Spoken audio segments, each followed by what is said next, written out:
په میدان وردګو کې د ملي امنیت پر یو مرکز موټر بم برید، د برید کې 12 کسان وژل شوي او 10 نور ټپیان دي.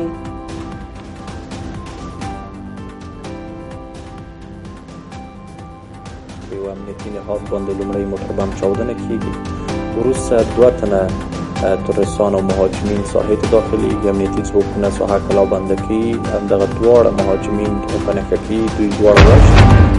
په قطر کې د طالبانو او امریکایي پلاوي ترمنځ خبرې اترې. خلیلزاد په قطر کې د طالبانو له استازو سره غږېدلی دی. امریکا د بېلابېلو لارو نه وغوښتل چې بیا هم د قطر دفتر سره تماس ونیسي او بالاخره خلیلزاد ورسره خبرې وکړي. زه فکر کوم چې دا ځل خبرې به په همدې باندې وي چې په تېر ځل کې کوم ستونزې د طالبانو او د خلیلزاد ترمنځ راغلې وي تر څو هغه ورغول شي.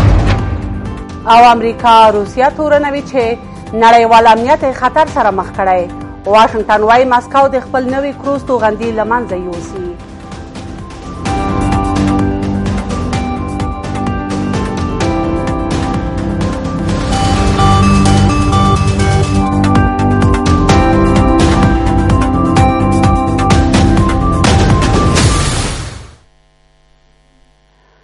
د سلام په وړاندې کولو سره د کابل نیوز د دې ساعت کورنیو او بهرنیو خبرونو ته ښه راغلاست. اوس هم بشپړ خبرونه. په میدان وردګ ولایت کې د ملي امنیت پر یو مرکز ځانمرګي برید کې 12 تنه ووژل شول او تر 10 تنو زیات ټپیان شول. ځایي چارواکي وایي برید کوونکو لومړی د مرکز ته څیرمه له چاودیدونکو توکو ډک یو هاموي موټر ته چاودنه ورکړه او وروسته یې ډزې پیل کړې. په دې برید کې د ملي امنیت د ځانګړو ځواکونو مرکز په بشپړه توګه تخریب شوی دی. طالبانو د یوې اعلامیې په خپرولو سره د دې برید مسؤلیت پر غاړه اخیستی. یو ځانمرګي برید کوونکي د هوموي ټانک په واسطه د دوشنبې په سهار په میدان وردګ ولایت کې د ملي امنیت ځانګړو ځواکونو پر مرکز برید وکړ. تر دې برید وروسته 3 تنه وسلوالو له امنیتي سرتیرو سره نښته پیل کړه او تر 4 ساعته نښتې وروسته دغه وسلوال برید کوونکي د امنیتي ځواکونو له لوري ووژل شول.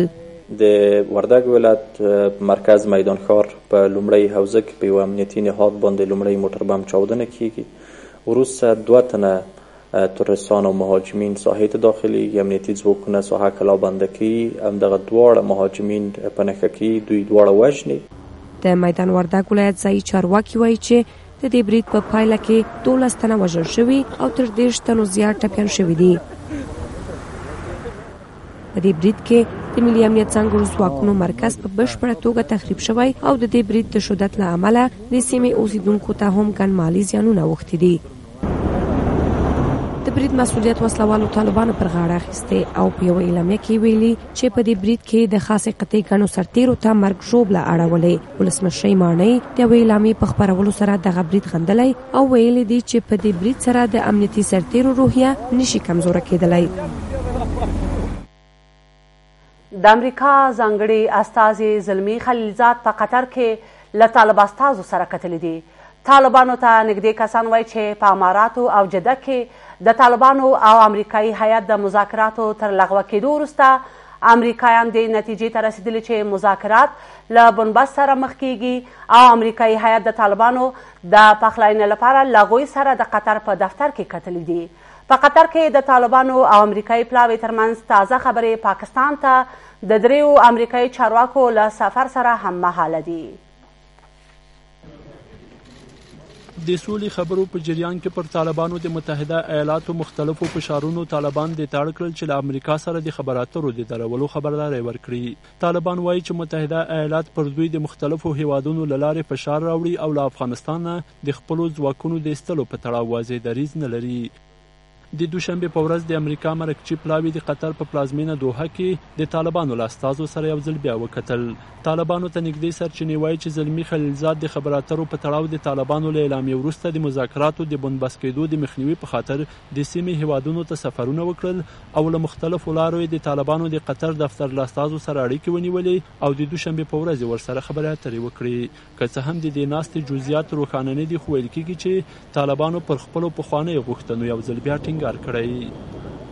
امریکایان چې دې نتیجې ته ورسېدل چې افغان خبرې له بنبست سره مخ کېږي او پاکستان ونه توانېدی چې خلیلزاد سره طالبان کښېنوي، امریکا د بېلابېلو لارو نه وغوښتل چې بیا هم د قطر دفتر سره تماس ونیسي او بالاخره خلیلزاد ورسره خبرې وکړي.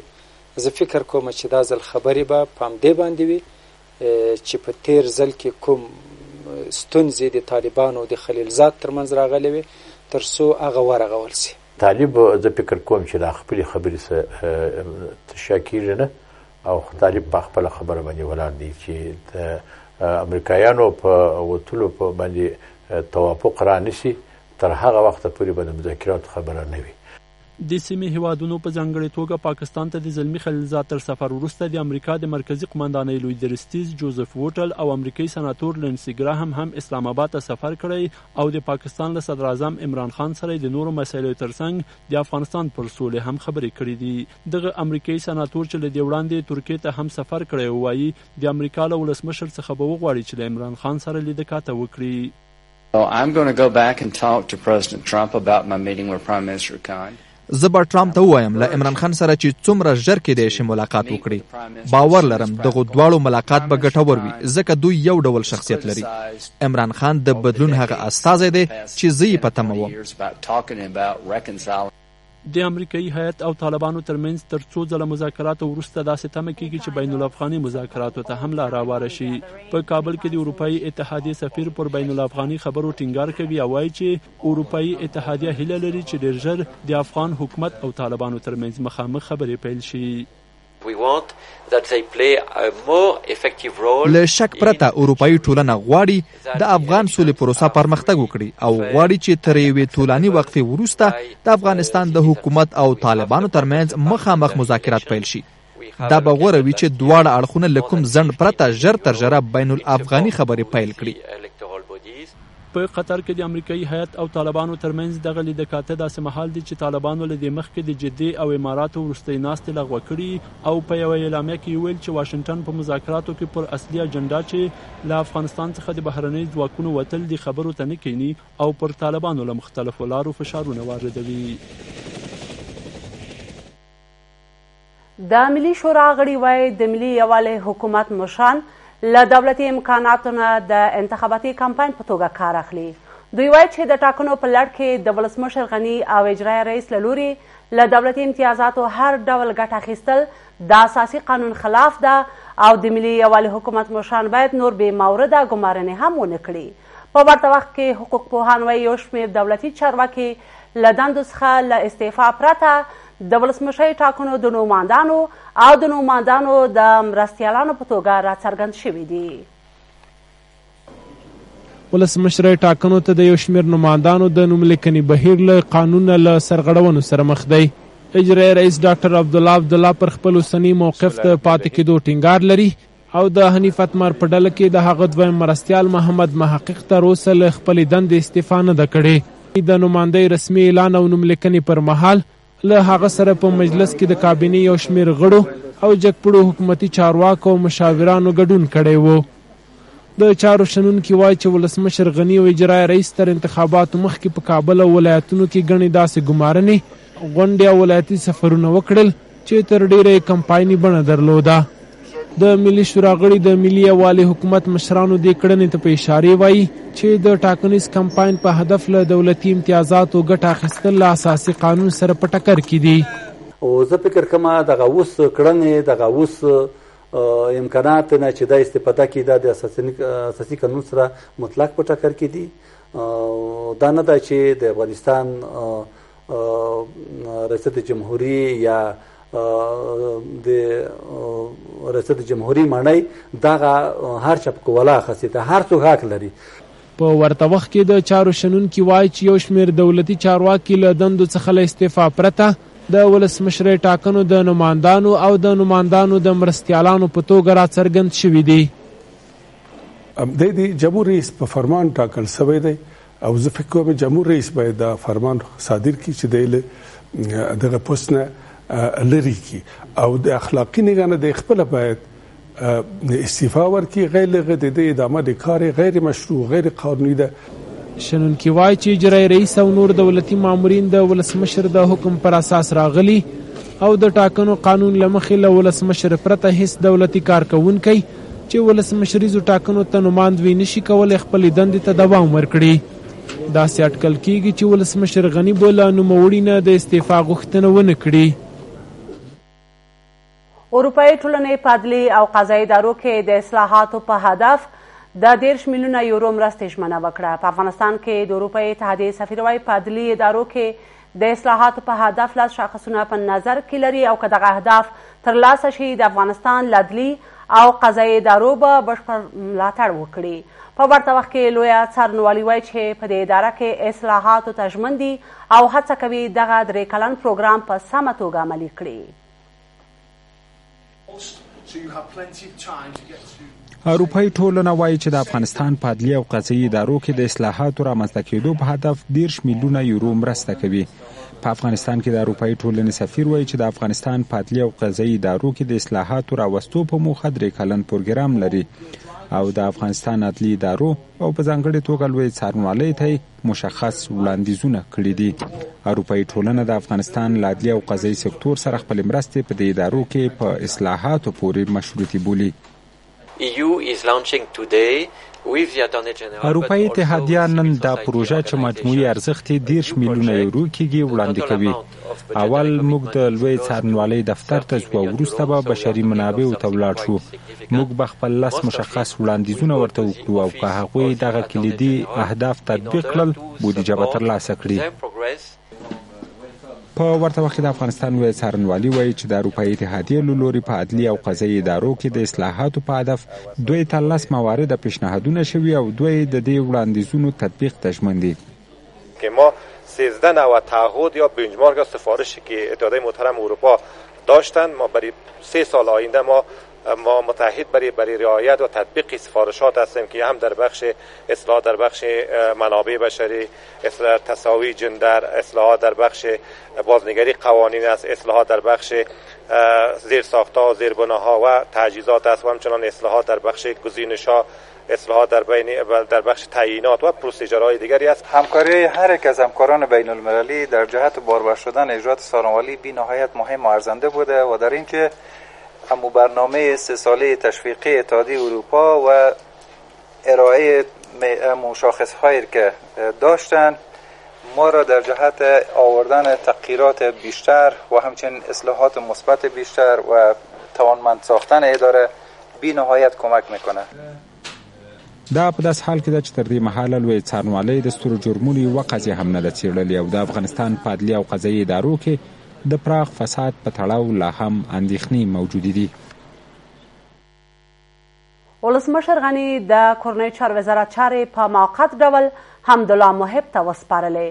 له دغه وزارت څخه د امرالله صالح تر استعفا وروسته ولسمشر غني تېره شپه د کورنۍ چارو وزارت له مسؤلانو سره په ناسته کې ویل چې د کورنۍ چارو نوي وزیر د ټاکل کېدو تر وخته به د یاد وزارت چارې د ولسمشر د ملي امنیت مشاور حمدالله محب پر مخ وړي.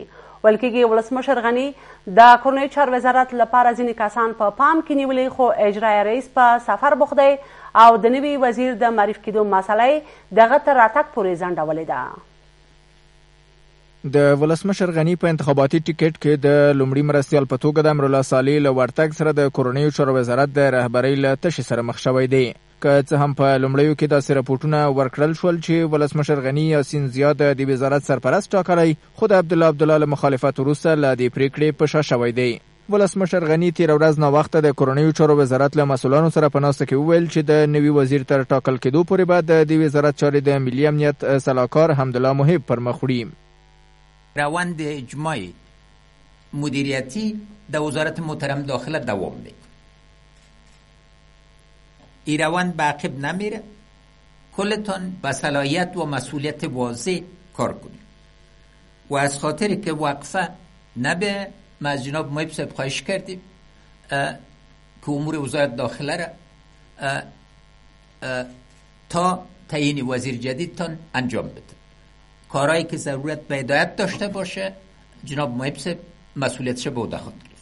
ولسمشر غني هم در ازوای چې په کورنیو چارو وزارت کې تصمیم گیری له فرد محوري په نهاد محوري تبدیل شوه او په دې وزارت کې وروستي اصلاحات او تغییرات باید جاری وساتل شي. فرهنگ را که میگفتن دائمی نیست. فرهنگ کاری ما زود تغییر کرده میتونه، زود مؤثر شده میتونه. نوع تصمیم گیری از فرد محوری به نهاد محوری و به وزارت محوری بدل شده میتونه. و دوم، نتایج تغییر از این فرهنگ که مردم به صورت ملموس میبینن. په ورته وخت کې ولسمشر غنی د کورنیو چارو وزارت له مسؤلانو غواړي څو د ولسمشرۍ راتلونکو انتخاباتو د امنیت لپاره تدابیر ونیسي. غنی وایي چې د ټاکنو امنیت د مدیریت لپاره په دې وزارت کې کاري ډلې جوړې شي. گروه کاری در وزارت محترم داخله برای اجرای انتخابات ریاست جمهوری ایجاد شود و حلقه‌ها به مو شکل سابق که حلقه اول پلیس است و بعد از اردوس به صورت منظم ترتیب شد. او بحث باید لامدا اوس نشروع سی ځکه تاسو پیږئ لمانه بهتر چې پلانګذاري وخت غواړي او ټول خلک باید اعتبار وکړي. د نوي وزیر تر ټاکل کېدو پورې د کورنیو چارو وزارت مسؤلیتونه داسې مهال حمدالله محب ته سپارل کیږي چې د دې وزارت سرپرست امرالله صالح د ولسمشر غنی په انتخاباتي ټکټ کې د لومړي مرستیال په توګه ټاکل شوی دی. د ټاکنو خپلواک کمیسیون په رهبرۍ کې تغییرات راځي. یوې سرچینې کابل نیوز ته ویل چې په ولسمشرۍ ماڼۍ کې د دې تغییراتو په تړاو په یو مشخصه طرحه کار روان دی او ډېر ژر به ولسمشر ته دغه طرحه وسپارل شي. په ورته مهال پر انتخاباتو څارونکې ادارې وایي چې دغه تغییرات او طرحه باید د احزابو نوماندانو او مدني ټولنې استازو سره په همغږۍ جوړه شي. پر انتخاباتي کمیسیونونو تر پراخو انتقادونو وروسته اوس د دې کمیسیون په رهبرۍ کې د تغییراتو احتمال لیدل کیږي. یوې سرچینې د نوم نه ښودلو په شرط کابل نیوز ته وویل چې په ولسمشرۍ ماڼۍ کې د دې تغییراتو په تړاو په یو مشخصه طرحه کار کیږي او ډیر ژر به طرحه نهایی شي. ویل کیږي چې ولسمشر غنی به د دې طرحې له مخې د پنجشنبې تر ورځې پورې د کمیسیون په رهبرۍ کې تغییرات رامنځته کړي. په ورته مهال پر انتخاباتو څارونکې ادارې وایي چې دغه تغییرات او طرح باید د احزابو نوماندانو او مدني ټولنې استازو سره په همغږۍ جوړه شي. اساسي غوښتنه د ناظر نهادونو همدارنګه د سیاسي ګوندونو او تقریبا د په اجماع سره وویل چې دا د چې باید په کادر کې او په رهبرۍ کې باید د کمشنرانو باید تغییر راسي. بلا شک چې دغه تغییر او بدلون حکومت او ولسمشر ته راځي کیږي. خو په دې اړه باندې موږ سپارښتنه دا و چې په دې خاطر چې ولسمشر او اجرا رئیس دواړه اوس کاندیدان دي باید یو میکانیزم باندې کار وشي چې په دې کې د مشورې او د نظر اخیستلو د نورو کاندیدانو او د ګوندونو همدارنګه د ناظر نهادونه هم پکې موجوده وي. ټاکنیزو قوانینو کمیسیون کې د اصلاحاتو او تغییراتو لپاره مشخصا احکام لري. د احکام پر اساس هر هغه بدلون چې کمیسیون کې راسي کاغه د کمیسیون پر رهبرۍ کې کاغه د کمیسیون په اجرایي عملیاتي بخش کې دا به د قانون پر اساس وي او بل اخره به د افغانستان د خلکو لپاره د قبول وړ وي. لا شک پرته له سیاسي پلوه او له ټولنیز پلوه کې وګورو عامه افکار او سیاسي اړخ د قضیې د دې تقاضا کوي چې کمیسیون پراخ اصلاحات رامنځته کړي. په ورته وخت کې په کابل کې د اروپאי اتحادیې سفیر هم په کمیسیونونو کې پر ژورو اصلاحاتو ټینګار کړی او وایي چې دغه اتحادیه به تر اصلاحاتو وروسته له انتخاباتي کمیسیونونو سره خپلې مرستې وکړي. د دې سره د ټاکنو خپلواک کمیسیون هم وایي چې په دې کمیسیون اصلاحات روان دي خو دغه اصلاحات په ټیټه کچه دي. د ټاکنو خپلواک کمیسیون رهبرۍ دې ته مصممه ده چې د ولسمشري زور ټاکنو د ترسره کېدلو لپاره هغه اصلاحات چې اړین دي او هغه اصلاحات چې د ټاکنو خپلواک کمیسیون رهبرۍ او د درمنشاه رهبرۍ د نتیجې ته رسېدلي دي چې په هغو برخو کې باید اصلاحات راشي. دغه اصلاحات اړین دي او د اصلاحات راتلونکي دي او د مسلې ته ټاکنو خپلواک کمیسیون مصمم ده. پر انتخاباتي کمیسیونونو نیوکې او پکې د تغییراتو په تړاو څرګندونې داسې مهال دي چې لا هم په کابل ولایتونو کې د ابتدایي او نهایي پایلو په غبرګون لاریونونه او اعتراضونه روان دي او د کابل ولایت د ټولو رایو د ابطال غوښتنې کیږي. په بلخ ولایت کې یو شمېر ښځینه خبریالان شکایت کوي چې له نامنیو سربیره پر وړاندې ګڼې ستونزې موجودې دي. دغه خبریالانې وایي نامني، کم معاش او ناسم کاري چاپیریال د ښځینه خبریالانو پر وړاندې هغه ستونزې دي چې د دوی کاري ساحه یې محدوده کړې او که اړوند ارګانونه ستونزو ته رسیدګي ونه کړي خپلې دندې به پرېږدي.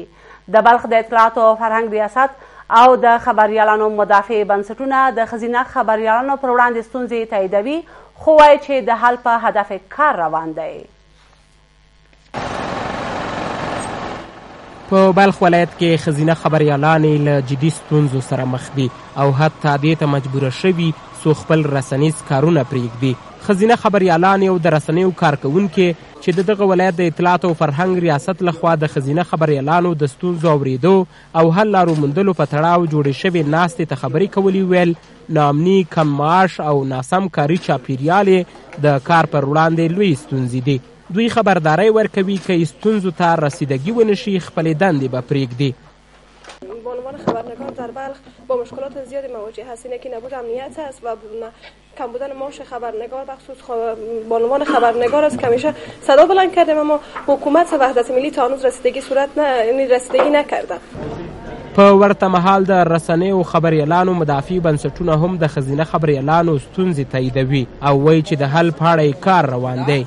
دوی اندېښنه ښیي چې په وروستیو کلونو کې د ښځینه خبریالانو شمیر هم کم شوی دی.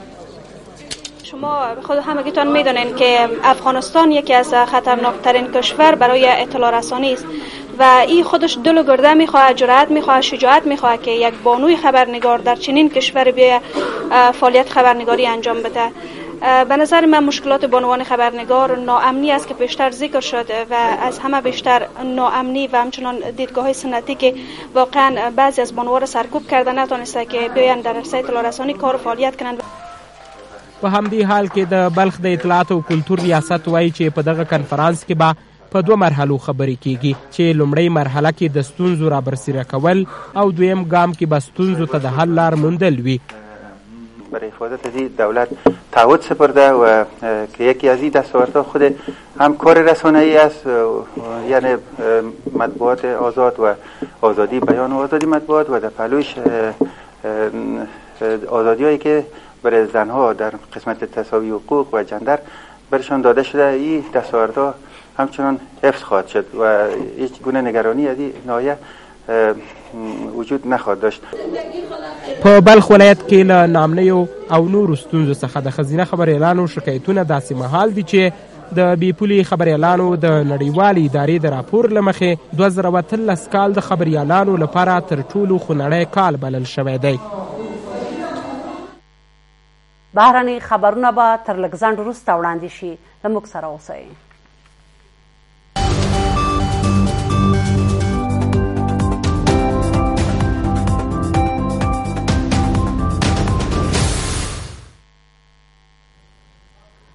بیا هم ښه راغلاست. د امریکا متحده ایالاتونو له روسیې وغوښتل چې د خپلو نوو کروز توغندیو سیستم له منځه یوسي. د ملګرو ملتونو د بې وسلې کېدو اداره کې د امریکا سفیر رابرټ ووډ ویلي چې د دغو توغندیو جوړول د مسکو او واشنګټن ترمنځ د منځني واټن اټومي توغندیو له تړون INF څخه څرګنده سرغړونه بللې ده. هغه زیاته کړې چې دغو توغندیو نړیوال امنیت په ځانګړې توګه اسیا او اروپا له جدي خطر سره مخامخ کړي دي. واشنګټن تېره اونۍ د INF تړون د لمنځه تللو د مخنیوي لپاره د مسکو لخوا د ګډو هڅو وړاندیز رد کړ. امریکایي چارواکي وایي دوی دې پایلې ته رسېدلي چې پر دغه تړون د عمل لپاره نور په روسیې باور نشي کېدلی. په ورته وخت کې مسکو ویلي د خپلو نوو کروز توغندیو د لمنځه وړلو لپاره ورته د واشنګټن غوښتنه د منلو وړ نه ده.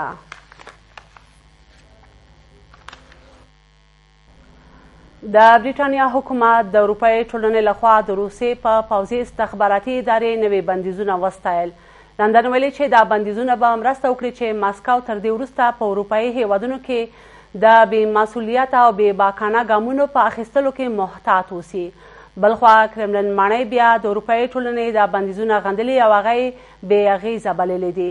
د اروپایي ټولنې ډیپلوماتانو تېره اونۍ په دې هوکړه وکړه چې تېر کال بریټانیا کې پر یو پخواني جاسوس سرګي سکریپال د کیمیاوي توکو د برید د تورونو له کبله پر 9 روسي وګړو او ادارې بندیزونه ولګوي.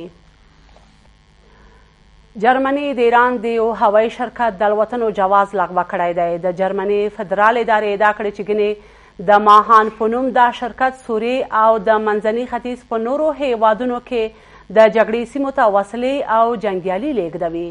د امریکا متحده ایالاتونو په 2011 کال کې دغه هوایي شرکت د ایران د سپاه پاسداران انقلاب ځواکونو په مالي او نور ملاتړ تورن کړی و او پر هغې بندیزونه لګولي دي. لویدیځې رسنۍ وایي برلین هم ښایي وروستی ګام د امریکا د فشارونو په پایله کې اخیستی وي، ځکه واشنګټن په وار وار له خپلو اروپایي متحدانو غوښتي چې پر دغه ایرانی شرکت بندیزونه ولګوي. ویل کېږي دغه شرکت جرمني ته په اونۍ کې 4 الوتنې درلودې. او وروستی خبر دا چې اسرائیلو سوریه کې د ایران پر قدس ځواکونو هوایي بریدونه کړي دي. دا د سوریې د جګړې له پیل راهیسې دغه هیواد ته د بشار اسد د رژیم د ملاتړ لپاره پر ورغلو ایراني ځواکونو د اسرائیلو لومړني څرګند بریدونه دي. ویل کېږي په دغه بریدونو کې د ایران د ملګري لبناني ملیشې حزب الله اهداف هم په نښه شوي دي. که څه هم د دمشق هوایي ډګر ته نږدې په دغو شوو بریدونو کې دا وخت مرګ ژوبلې بشپړ جزئیات نشته، خو د سوریې د حکومت بل نړیوال متحد ماسکو په هغو کې د 4 سوري سرتیرو د وژل کېدو خبر ورکړی دی. اسرائیل وایي ایران او دغه هیواد ملګرو ملیشو ته به اجازه ورنکړي چې سوریه کې د دوامداره حضور لپاره پوځي اډې جوړې کړي. تهران تر اوسه د اسرائیلو د دغو بریدونو پر وړاندې غبرګون نه دی ښودلی.